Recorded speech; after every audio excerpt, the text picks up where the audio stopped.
welcome to a Forerunner 965 video. We're deep diving into maps, navigation, and I can promise you now, you have not seen a video like this. Let's go.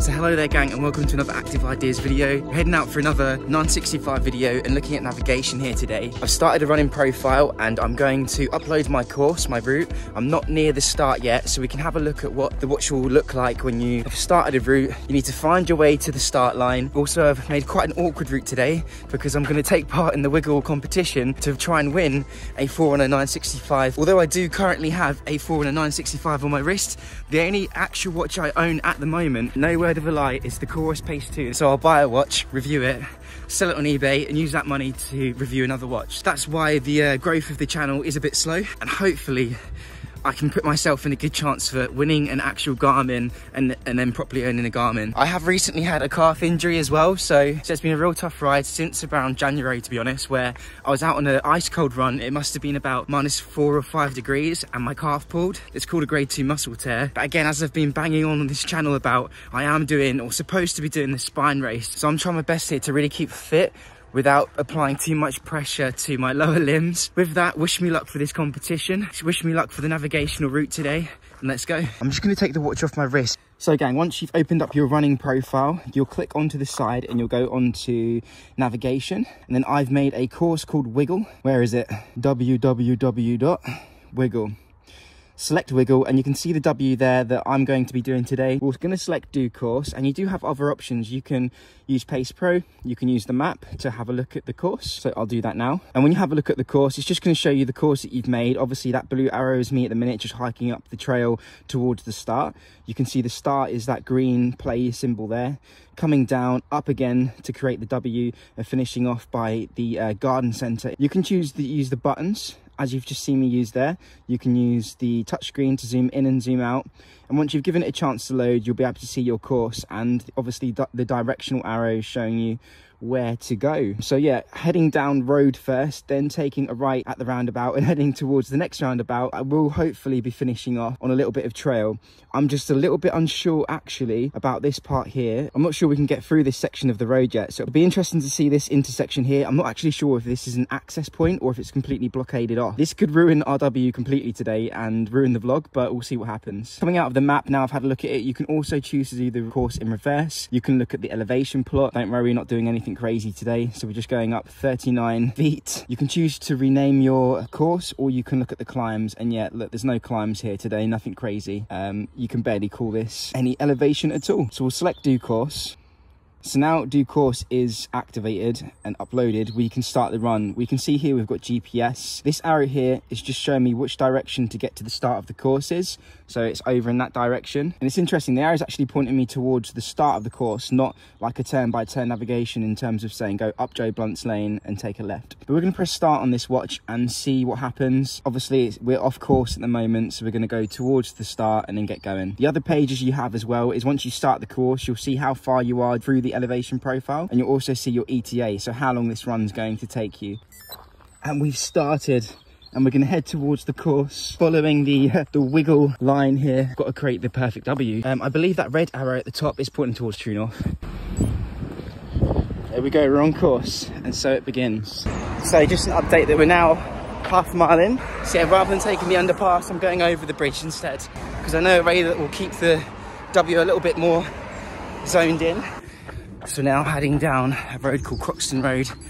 We are back on course now, just got the notification, but I think I've perfected the W by doing that short little detour instead of going down the underpass.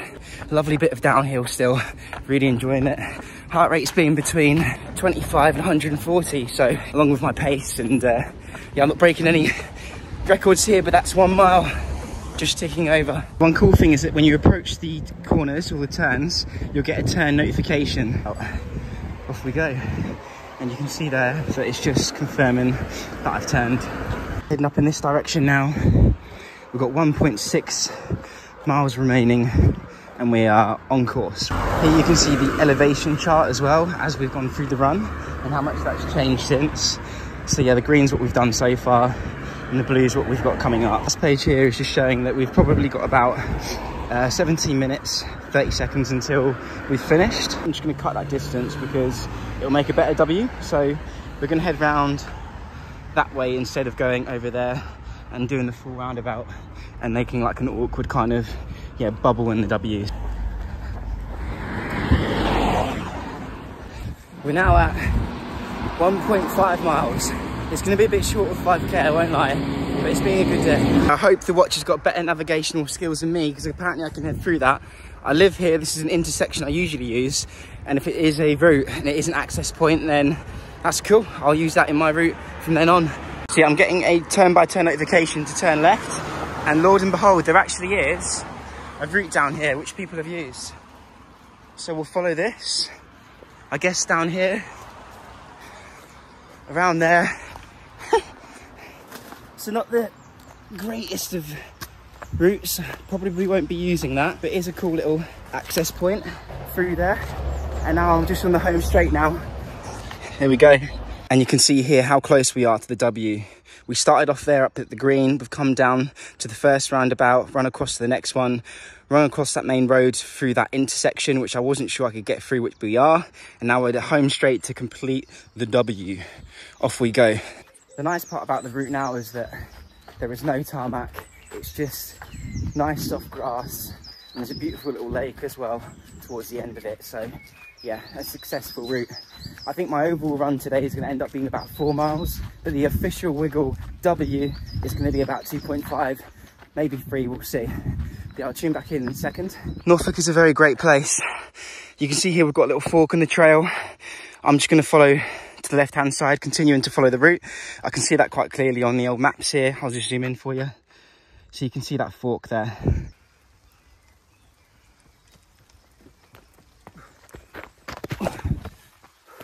It has been a slow one, but my heart rate is at 50 because it's quite a hot day and I've come out in a vest, but I put a thermal on because it looked quite cold and it was raining this morning. So it's good because I haven't had to tax the calf muscle too much, but I've really been able to push the, you know, the aerobic pace a little bit in terms of making that engine graft a little bit, even though it's been a slow run.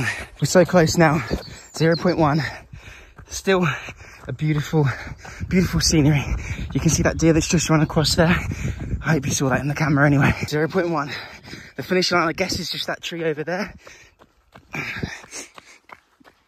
Heading towards that tree.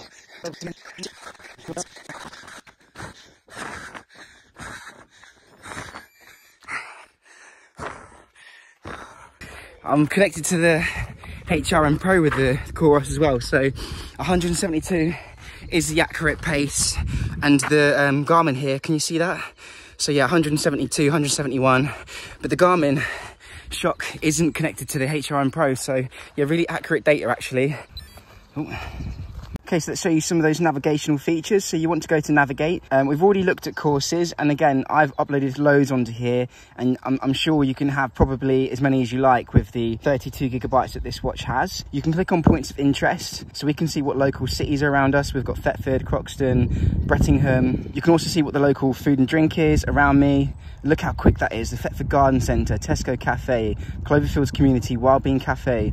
This is so impressively quick. And remember, this isn't connected to my phone right now. It just knows there's a Tesco's near me, there's an Auto Fuel, there's an M&S Supply food chain, the BP garage. Really cool stuff. Even lodging, we've got the Thomas Paine Hotel, we've got the Bell Inn, Travel Lodge, Premier Inn. Attractions around me, we've got Cloverfields Water Meadow. Yeah, just loads you can go through. Entertainment around me, we've got the Albion and the Norfolk Terrier. So what does this entertainment mean? Green Dragon, entertainment means pubs. They should change that to pubs, shouldn't they? Recreation around me. So I guess that's going to show you like water parks again. Any like, yeah, we've got the Castle Park there, that's cool. Shopping around me, Body and Brows, get my eyebrows done, Tesco Mobile. Auto services, so where the parking is. Community hospitals is a really good one. Tides if you're near the sea, and we don't have any tides around us, and points of interest. So that will just show you everything that's around me. We'll go on to the next part now and show you, so that was points of interest. The next part is around me. When you click onto around me, Cool, you saw the wiggle line there, didn't you? Not too sure what that's about. Sorry about the black bars, I can't do anything about it. I'm filming on my phone right now. It's not that bad, is it? But what you can do is select a 1/8 of the map. So say that I want to look at the, and this is pointing north to the bottom left-hand corner of the current position that I'm in. I can select that and it's going to show me everything in that direction. So we've got parking and we've got church on the way. Yeah, and you can choose to do that. So say you are on a mountain top and you're like, look, we need to head off to the right-hand side of the mountain and we need to lodge somewhere and get some food. You click the right part of the map and then you see there you've got the beach, we've got Bodies and Brows, parking, and St Andrew's Church. So that's what around me can do. Going down again, we have the round trip course. So I'm stood in this position here. I'm literally in the middle of nowhere. I mean, there is some housing here, but I'm on the edge of my town and I can go, do you know what? I fancy doing a 10-mile run. So we'll click 10-mile run. We're going to select that we want to do it in any direction and we're going to let it calculate the route. And it's calculated my first course. So look how good that is. I mean, I don't know how much I can dive into this. I guess I can select it. Yep, I can press to go and do that route. I can select to do the map. I can select to get turn-by-turn information. So where is that taking me? Am I going to avoid this certain trail or that certain road? Let's have a look at the map, shall we? I mean, this is a 10-mile route. Where has it taken me? I know this area pretty well, so I'll tell you if it's a good route or not. I have pretty much ran every road in my town. And yeah, I can see there that it's going up a really cool trail. It's going to head up towards Croxton. This is a main road, but it's not too busy. It goes down a really cool, fairly unknown trail, actually, towards a factory. Comes across past King Fisherman's Lake, heads back into town and then back to where we are. So there's actually quite a lot of trail there. It's a 10-mile route and that is actually a route I'd love to do. So really impressed with that. That's just the first one. Say you weren't too impressed with that and you were like, actually, I really want to avoid that Croxton Road. Again, remember, you can tell it that you want to do a certain direction. I've just said any direction, but also you can go, look, I'm not fancying that one, create another course for me. And here we go, look, there's course 2, completely off the main roads here, all trail, away from the town, away from the city. We'll look at course 3, it's still calculating. And here we go, there's course 3. So it's made quite a narrow route here, but I'm liking that one as well. It's not a route I actually recognise. We'll actually zoom in a bit and go and have a look because I'm actually very curious at what it's doing here. So we're heading straight towards Elvedon, heading back through some really old roads now, but really cool to run on. There is maybe 20% of road and a lot of it is just trail. So yeah, very impressed with the course calculation here. And I can choose to do any one of these that is calculated for me. It's going to save them, so that's quite nice knowing that it's remembered them. I'm going to try and tax the computer system here and it's only going to give you 3 courses. So I've tried to go down to course number 4. It's only going to give you 1, 2 and 3. If you want any more kind of courses, you're going to have to select north, east, south or west for more specific routing. And remember, again, you can change that distance if you wanted to change how far you actually want to run. So really cool stuff here with the round trip course. Notice we're also in navigation here. So I haven't told Garmin that I'm going to be doing a run, a swim, a bike, and it's nice to know that yeah, you can hop on the bike and do that course, you can hop on the run, do that course. It's really up to you. Got activities, we've also got save locations.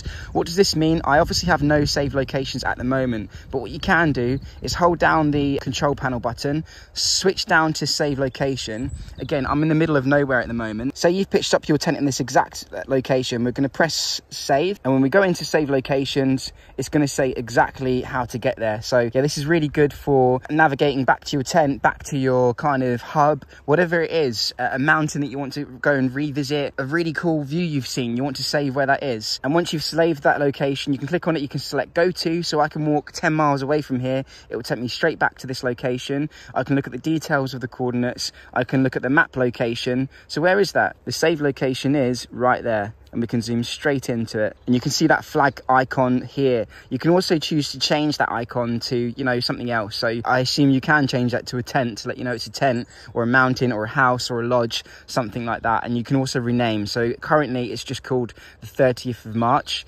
but I can choose to change that name. I really can't be asked actually right now to type on the watch, but you can do that. And I believe, yeah, you can use the touchscreen. So actually, you could probably type pretty quick on the watch. The icons that we have got the tent, we've got like a water source. Yeah, We've got golf, a good photography spot that you've seen, a good kind of trail for snowboarding. How wicked is this? You have an option of outdoors, civil, transportation, signs, points of interest, marine, hunting. Say you're into your hunting and you've seen some elk in the outback. You've been watching your Joe Rogan or Cameron Haynes keep hammering. You've got the squirrel if you live in the UK and you can't hunt, and all these options. Acorn, maybe you've seen a cool track. A bear footprint that you're going to be tracking down. How cool is this? So yeah, really good kind of option here for people who are looking to hunt and looking to adventure. So the next feature of navigation is Sight and Go. So what we'll do is we'll open up Sight and Go, and we have the compass. Again, here you can see that there's lots around me, but let's say that I've seen something over there in the far distance. You can't see it because it's all blurred out. What I'll do is I'll get my compass, I'll point the arrowhead towards the direction I'm going. I'd say I'm pointing there. You'll select Go. It will start the navigational course.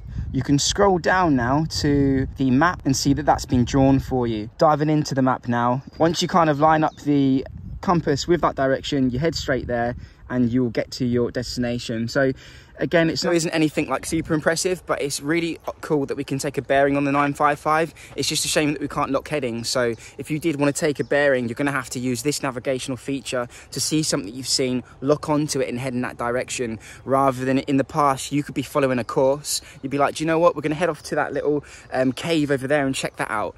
View it with your eyes, go into the compass, lock your heading in, maintain your navigation, head over to the cave, go check it out. You'll be able to come back to your route that you've already got on the watch without exiting the route. So that's the only issue with Sight and Go, is that you do have to exit your activity, exit your route to get this straight line. So really cool feature, just a bit limited in your functionality. We also have coordinates. So once you've entered in your coordinates, you can click done. You can click done. And done. And what it's going to do is navigate you to those exact coordinates. So yeah, I've pumped in some random coordinates here and it's going to take me all the way there. I have no idea where those coordinates are taking me to, but it's going to take me in a straight direction towards there. So say if you've got someone injured, they can save their location on their Garmin, send across those details to you, you pump them in, and it's going to take you the direct route there. Really cool stuff. And the last mapping feature is using the map. So you can click the right hand button. Once you do that, it opens up. From the map, you can scroll around. I don't really know why we've still got the coordinates line there, because I've come out of the coordinates setting now, but it's still there. I mean, you can also still see the saved location, so who knows when or if they will ever disappear. So we're just going to zoom out a little bit and go all the way out of the town. In fact, why don't we go to a different town altogether? And we're going to head to Bury St Edmunds. So Bury St Edmunds is a beautiful place if you've never been. We'll drop the marker here. This is the marker waypoint. You then hold down the start button, hold it down. Okay, Bury St Edmunds, and it's going to give you a few options here, because it's like, look, Kingsley, where would you like to go? Are you trying to get onto the A14 road, or are you trying to get to Bury St Edmunds? We're going to Bury. We're going to click on there. The options we have are go or save location. Click go. We're going to scroll through to the map and see what it's done here. It's just going to calculate the directions, and I think what it's doing here is giving us turn-by-turn directions, probably off in this direction towards Bury, which is about 15 miles away. Yeah, to the best of my knowledge, it is literally over in that direction. So now it has calculated the distance from this exact location all the way to Bury, which is around 15 or 12 to 15 miles away. My only issue with it, when it said calculating, I was getting a bit worried because it's raining out here and it took quite a while. I say quite a while, maybe 2 to 3 minutes. The thing is, obviously, it's doing this all on the watch. It's not connecting to your phone. So 2 to 3 minutes, turn-by-turn navigation, the safest and quickest path, is quite impressive. It would just be nice maybe to have a progress bar rather than just saying, look, we're calculating. Okay, but how long for? Is it going to take a couple of seconds? Is it going to take a couple of hours? Is it going to take a couple of minutes? We're just going to dive into the route it's created and have a look. So diving into the route here, we have my exact location with the save location still on the map. That's so cool that you can see that if you had kind of pitched up a tent. It's going to take you out of Thetford and onto the road and all the way to Bury, and this is going to offer you turn-by-turn navigation. What you can see there, it's taking you right to the city. I'm not really sure if it's taking you on the main roads or trying to keep you out, so we'll have a little look. And it does look that it's done its best to keep you off of the main roads, keep you on trails and head you towards the yeah, towards the destination. As you can see here, it is raining. We are under grey clouds. I'm probably going to head in soon, but we have tested the watch now in raining conditions and the touchscreen's good. I've always been impressed with Garmin's touchscreens, but that is everything that the Garmin can do in terms of navigation. And to be honest, I'm just going to head home now because you've seen everything it can do. And yeah, if you have any questions, please leave a comment in the description. I'm really trying to build this channel and it's going to take a bit of time, a bit of commitment and a lot of your support. So